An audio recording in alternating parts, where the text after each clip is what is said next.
मित्रों नमस्कार। आज मैं अजय मिश्रा आपके समक्ष स्वतंत्रता दिवस पर कुछ चर्चा करना चाहता हूँ। भारत एक ऐसा देश जिसे हम विश्व गुरु की संज्ञा से अभिभूत करते रहे हैं। सैकड़ों वर्षों की गुलामी दास्ता के बाद 15 अगस्त 1947 को हम भारत माता को पराधीनता की बेड़ियों से मुक्त करा सके थे।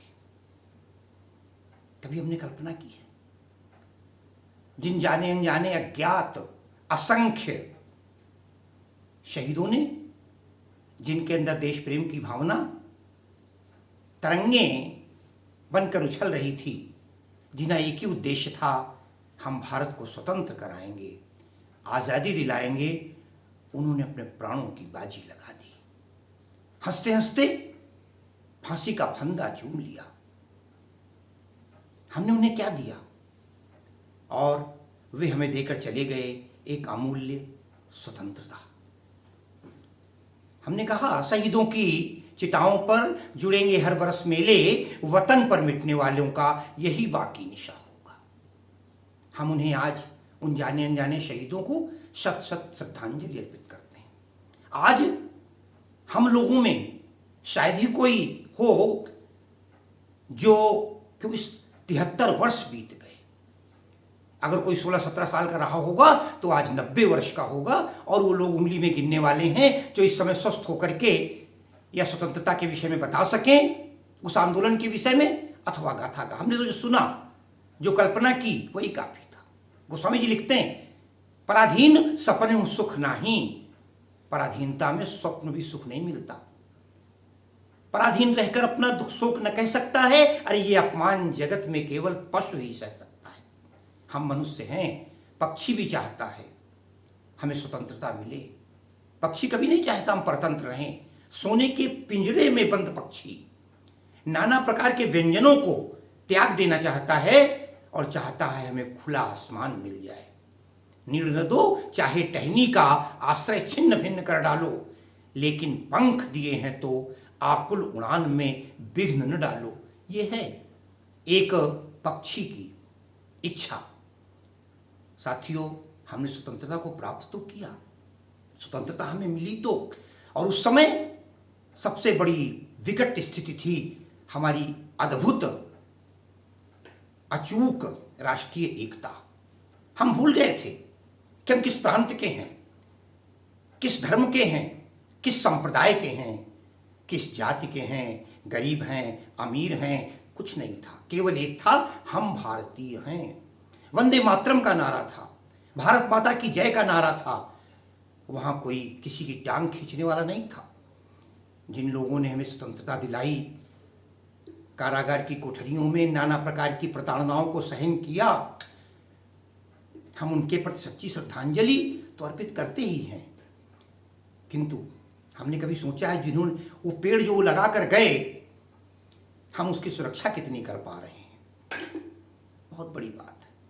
मुझे याद है जब मैं 12वीं में पढ़ा करता था, शायद 11वीं-12वीं में, उस समय मैंने एक कविता सुनी थी।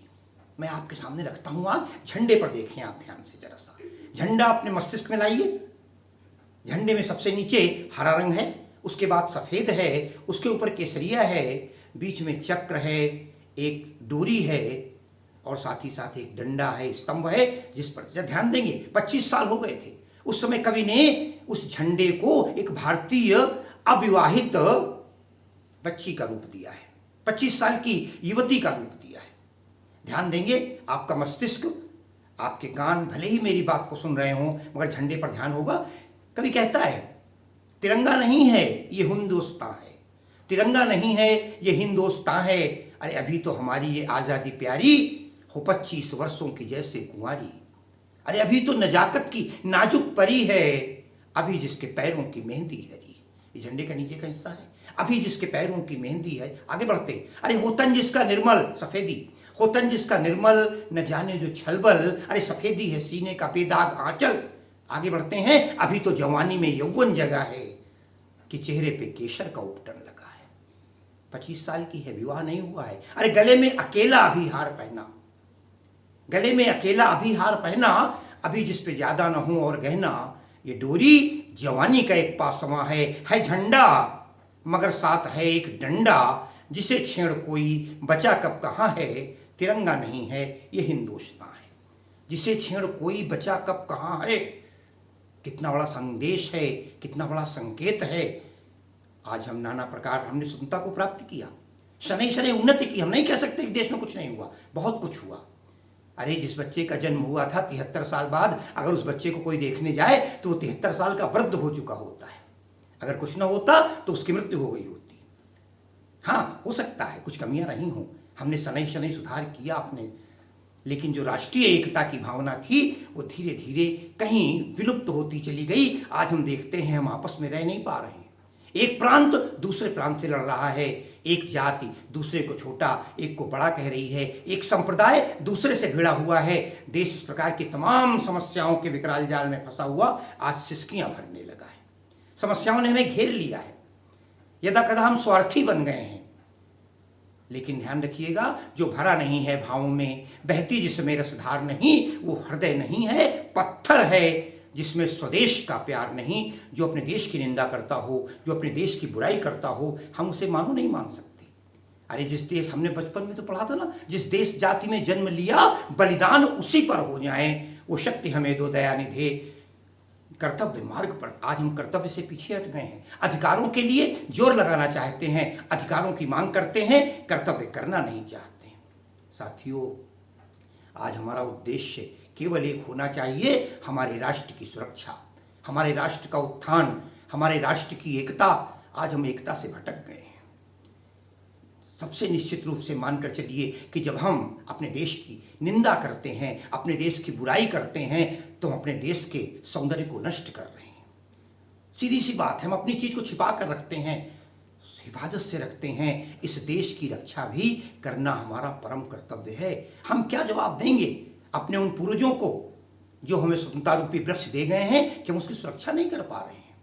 कई बार ऐसा होता है। किसी कवि ने 2 लाइनें लिखी थी बड़ी अच्छी, है ना, कि गरीब हैं इतने कि कफन बेचते हैं, माली ही देखो चमन बेचते हैं। अरे पहरुए बनाया था जिनको वतन का, वो कुर्सी में बैठे वतन बेचते हैं। हमारे एक मित्र ने कभी हंसी में एक बात मुझसे इसी भाव को लेकर कहा था, सारे जहां से अच्छा हिंदुस्तान हमारा, हम संतरी हैं इसके, ये संतरा हमारा। मैंने कहा इसका आशय क्या हुआ? अरे बोले संतरे का मतलब है पूरा चूस लो। कई लोग ऐसे हैं जो देश में रहकर भी अपने देश को खोखला बनाने का प्रयास करते हैं। हमारा एक कर्तव्य होना चाहिए, हे देश, हे भारत माता, जो अपनी भारत माता के प्रति समर्पित नहीं है। सबसे बड़ा आज हम अपने तमाम समस्याएं हैं, बेरोजगारी हमारे यहाँ है, भ्रष्टाचार हमारे यहाँ है, अशिक्षा का प्रभाव है, तमाम बातें हैं। लोग समर्पित हैं, ऐसा नहीं है।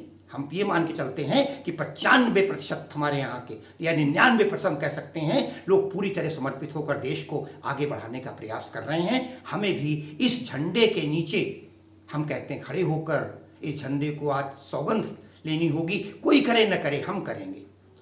शायद कभी मैंने 2 पंक्तियां पढ़ी थी टैगोर जी की कि जब तोर डाक सुने को ना आसे, तब एकला चलो एकला चलो एकला चलो रे, तब भी एक साथ चलो अकेले चलो, ये बात थी। आज हम एक दूसरे की आपस में निंदा, कलह, कटुता, वैमनस्य छोड़ करके केवल देश प्रेम की भावना को लेकर हमें आगे, हमारा कोई भी कार्य ऐसा न हो जिससे सामने वाले को पीड़ा हो अथवा जिससे देश हमारा पतन के गर्त में जा रहा हो। आज मैंने एक बात बता दूं आपको, जिस प्रकार ये दांत है ना हमारे मुंह के अंदर, दांत अगर हम 32 मान लें तो ये मान लो कि हमारे प्रांत हैं।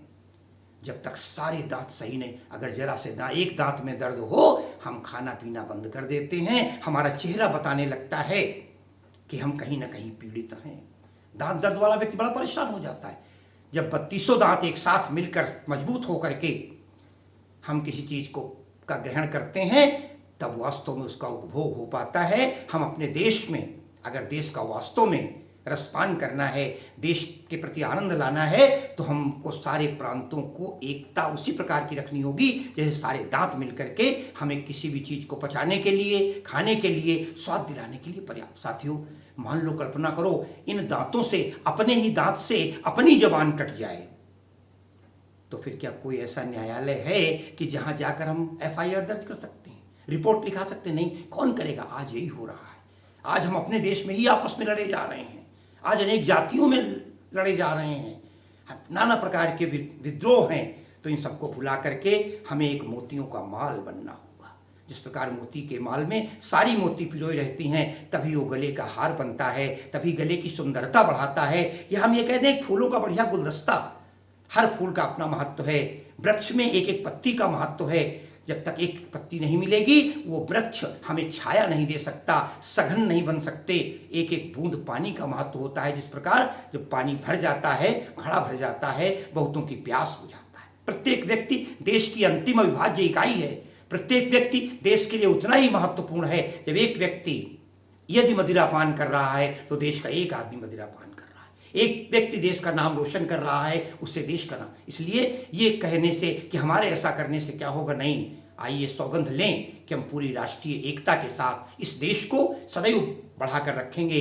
जब कहा गया था स्वतंत्रता हमारा जन्मसिद्ध अधिकार है और हम इसको लेकर रहेंगे, लोकमान्य तिलक ने ये नारा दिया था और हमने प्राप्त किया। वंदे मातरम जैसा गीत हमें बचपन में प्रभातियां हुआ करती थी, जगह जगह सुबह लोग निकलते थे 15 अगस्त में। आज समय इतना है, कोरोना काल है, आज शायद प्रधानमंत्री का वो भाषण भी देखें आप ना, आज वो लाखों की भीड़ वहाँ नहीं है। इसलिए हम तमाम प्रकार से मुसीबतों के जाल में फंसे हुए हैं। अनेक दैहिक, दैविक और भौतिक ये तीनों ताप हैं जिनसे हमें उर्ण होना है, इससे निपटना है। साथ ही साथ अपने देश प्रेम की रक्षा करते हुए भारत माता की रक्षा करनी है।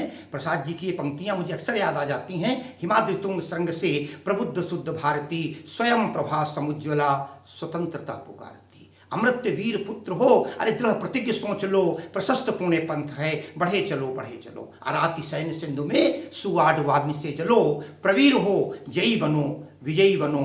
कहने का आशय ये, हम एक बार फिर देश के लिए अपने हृदय में उतनी ज्वाला होनी चाहिए जितनी हमारी व्यक्तिगत किसी वस्तु के लिए होती है। मैं मैथिली शरण गुप्त की इन पंक्तियों के साथ आपसे प्रार्थना करूंगा कि हमारी सबसे बड़ी आवश्यकता है हमारी राष्ट्रीय एकता।